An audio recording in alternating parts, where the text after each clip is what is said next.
People often say the deposit return is quite expensive. CPRE's cost benefit showed there's savings to local councils, there's no cost to the public purse. The only people that pay for the system are those who pollute, which are the people who don't return their containers, and the producers that make the products. I think they are not the cheapest way in which you can manage the material, but they are the way there is, as far as we can see, we don't see measures that achieve the same level of performance, both in terms of the capture of the material for recycling and also the effect on litter. So if we look at the costs, we also have to look at the benefits.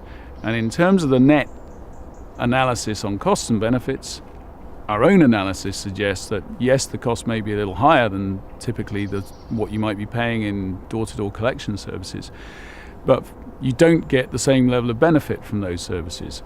So in terms of a full cost-benefit analysis, they're justifiable on the basis of the elimination of the litter, which is particularly important in the case of beverage container schemes.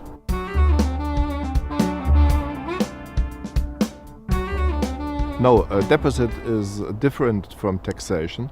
If you have a tax for each package, you have to pay this tax. By a deposit, you get it back. No, of course not. I mean, taxation, then you lose your money, and with a deposit system, you get your money back. Can I be shorter? No, taxation is something that you pay and you don't get back. Deposit is something that you give and you get back, simply. It's not a tax when you get your money back. People say, oh, it's a tax. It's not a tax. If you're getting your money back, it's a deposit. A deposit is not a form of taxation. It's simply a way of incentivizing the return into the proper system of management of the material. And academics have looked at deposits, advanced disposal fees and so forth over the years. And they've suggested that this is an efficient system.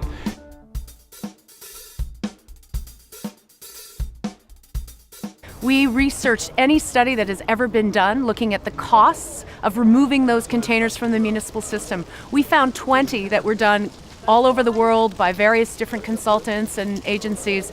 All 20 said the same thing, that municipalities will have a net savings. And the reason is that when we think about the costs that municipalities pay for beverage containers, they're not just paying to collect them for recycling, they're paying to put them in the garbage, they're paying to clean up the litter. So when you factor in all of the savings that are associated with removing those containers from the municipal system, you actually end up saving money. There are studies like the Eunomia study, which has analyzed this for the UK, but also others, showing that local authorities and municipalities are not losing money. They can do things like reducing the pickup frequency. So, for example, I live in Germany. We had our curbside bin being picked up every week, and now this is being reduced not only to fortnight but even to a monthly collection, and that saves a lot of costs, transport costs, logistic costs, and also CO2 emissions. But that's just part of the equation. There is even more. You have to look at the costs that you're saving, not only from the recyclables, but when deposit return systems are put in place, they not only draw material from the recycling stream, they also draw material from the disposal stream. So there's a cost savings there from collecting those materials and disposing of them and at the tipping fee. And then there's also a benefit to the community from reduced litter. And litter collection is also very expensive. So the correct way to do accounting is to do full cost accounting and to take all of those things into account and look at what your situation is before and what it is after. Make your comparison, and you'll always find that there's a net cost savings for the municipalities.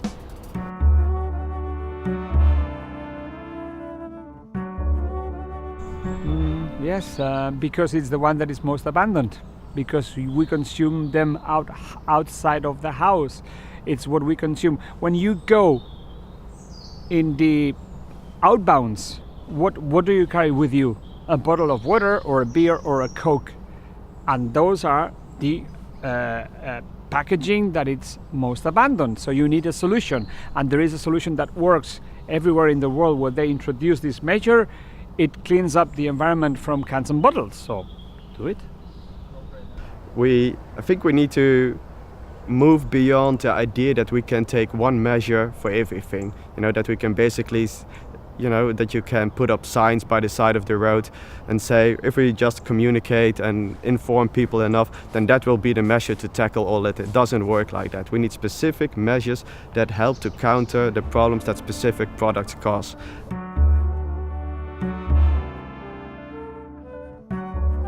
Nonprofit groups in Hawaii have statistics from beach cleanups conducted every year over the years, and they found that within 2 years of implementation of their container deposit law, that they had a 50% reduction in the percentage of beverage container litter. So if you look at the percentage of beverage container litter as a percent of total litter that they found, it was in the range of 15, 16, 17%. And then after the implementation of the container deposit law, it was around 6%.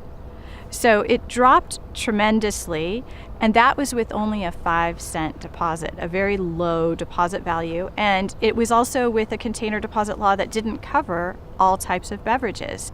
It works tremendously, actually. It's people often say there's like no silver bullet, but if we introduce deposits, it's like an instant reduction of litter of like 40% because the system basically is so effective. People just want to bring the bottle back, to get the money back. So it's extremely effective. The reason why you don't see bottles and cans on the beaches of California is because of the deposit system.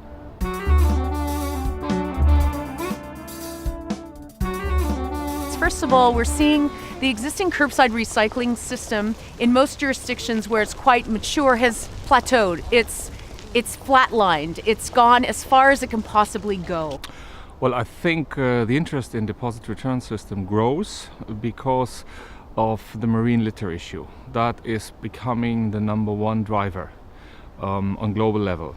And looking at the composition of marine litter, we know that 80% of it is coming from land, it's land-based, and that approximately 40% of this 80% is beverage packaging. So if you add caps of beverage bottles, glass bottles, plastic bottles, cans, and beverage cartons, altogether they are the number one issue in marine litter. And you can just take that away by implementing a low-hanging fruit approach, which is deposit legislation. I mean, that doesn't cost a lot for government to do it. They just have to do it. There are no costs for the governments involved. It's just making up a good law. I think there's an increasing interest in deposit return around the world because people are getting sick of litter. The previous voluntary industry council cleanup programs are failing. And of course, we now have the very serious problem of marine plastic pollution. Plastic bottles are an enormous contributor, particularly when they break up into microplastic, to serious and dangerous marine plastic pollution. People want action.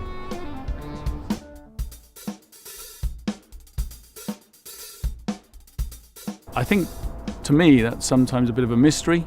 And one question I like to ask companies is, well,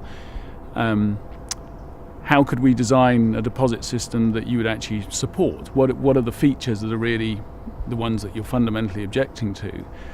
And typically we don't get a very responsive answer to that question, which suggests that much of the argument is a rather dogmatic one and isn't really based on evidence and rational responses to the issue. They do work well, and they're contributing to alleviating some of the major global problems we have.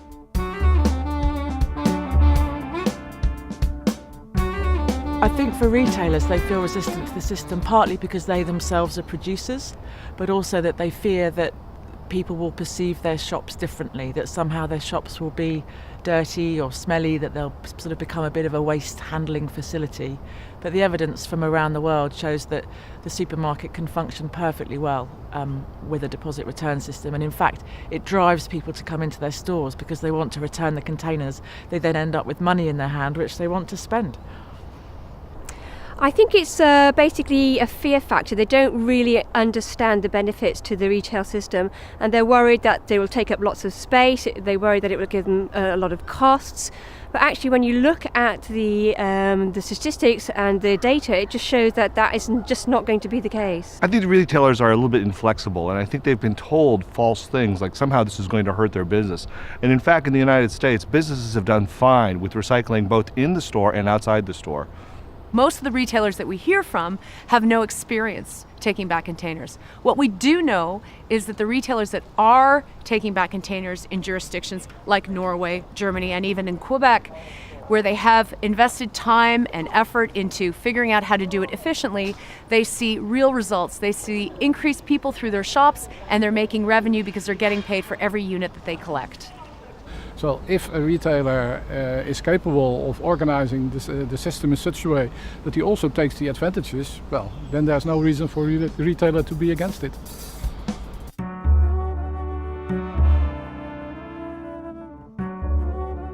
Both recycling and reusing bottles and cans saves up a lot of resources that we don't have to take from the soil, metals that we don't have to mine, plastics oil that we don't have to bring up from the soil.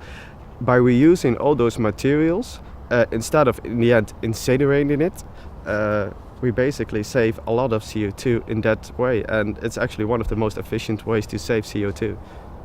It's the loss of that benefit, that energy saving from recycling the material that we're losing when we're below the levels that we can obtain in terms of recycling from the deposit scheme. We have to get as close to 100% as we can, and we're not in the luxury anymore of, when we're trying to address this problem of climate change, of turning down measures that we know will work and which contribute to achieving our climate change objectives, and pretending that we can ignore them. We have to do them.